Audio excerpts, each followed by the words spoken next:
മഹാഭാരതവും Persian ഇതിഹാസമായ ഷാഹ്നാമയും തമ്മിലുള്ള താരതമ്യമാണ് ഇന്ന് നമ്മൾ പരിശോധിക്കാൻ പോകുന്നത്. ഷാഹ്നാമ എന്ന് പറയുന്നത് പേർഷ്യയുടെ ഇതിഹാസ ഗ്രന്ഥമാണ്. പേർഷ്യ എന്ന് പറയുമ്പോൾ ഇന്നത്തെ ഇറാനാണ് പഴയ കാലഘട്ടത്തിലെ പേർഷ്യ എന്ന് പറയുന്നത്. 10-ാം നൂറ്റാണ്ടിനും 11-ാം നൂറ്റാണ്ടിനും ഇടയിലാണ് ഷാഹ്നാമ എന്ന് പറയുന്ന ഈ ഇതിഹാസം രചിക്കപ്പെട്ടിട്ടുള്ളത്. പേർഷ്യയിലെ അവസാന സസാനിയൻ രാജവംശത്തിലെ രാജാക്കന്മാരെ കുറിച്ചും വീരന്മാരെ കുറിച്ചുമൊക്കെയുള്ള കഥകളും പുരാണങ്ങളുമൊക്കെയാണ് ഈ ഷാഹ്നാമ എന്ന് പറയുന്ന പേർഷ്യൻ ഇതിഹാസത്തിലുള്ളത്. നമ്മുടെ മഹാഭാരതത്തിലെ ധാരാളം കഥാപാത്രങ്ങളുമായി ഈ ഷാഹ്നാമയിലെ പല കഥാപാത്രങ്ങൾക്കും ബന്ധമുണ്ട്.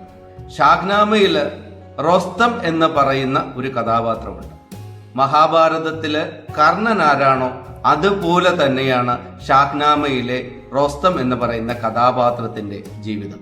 രണ്ടുപേരും ധീരന്മാരായിരുന്നു, സത്യസന്ധന്മാരായിരുന്നു. എങ്കിലും ജീവിതകാലം മുഴുവൻ ദുഃഖം അനുഭവിച്ച കഥാപാത്രങ്ങളാണ് കർണനും ഈ റൊസ്തവും എന്ന് പറയുന്നത്. രണ്ടുപേരുടെയും ജീവിതത്തിലും ജനനത്തിലും അവരുടെ ജീവിതകാലത്ത് നടത്തിയിട്ടുള്ള പോരാട്ടങ്ങളിലുമൊക്കെ ധാരാളം സാമ്യം ഈ മഹാഭാരതത്തിലും ഷാഹ്നാമയിലും നമുക്ക് കാണാൻ കഴിയും. അതുപോലെ തന്നെ മഹാഭാരതത്തിലെ അഭിമന്യുവുമായി താരതമ്യമുള്ള സൊറാബ് എന്ന് പറയുന്ന ഒരു കഥാപാത്രം ഷാഹ്നാമയിലുണ്ട്.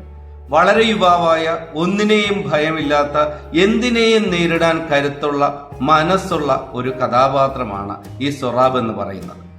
സൊറാബിന്റെ മരണവും മഹാഭാരതത്തിലെ അഭിമന്യുവിന്റെ മരണം പോലെ തന്നെ വളരെ ഹൃദയഭേദകമായ ഒരു കാഴ്ചയായിരുന്നു. റൊസ്തം തന്നെ അറിയാതെ സ്വന്തം മകനായ സൊറാബിനെ വധിക്കുന്നതാണ് ഈ ഷാഹ്നാമയിലുള്ളത്.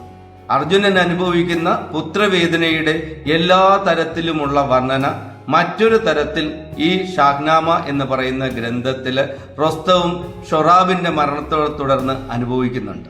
ഈ രണ്ട് ഇതിഹാസങ്ങളും പരസ്പരമുള്ള പകയുടെയും മത്സരത്തിന്റെയും അധികാര തർക്കത്തിന്റെയും ഒക്കെ കഥ തന്നെയാണ് പറയുന്നത്.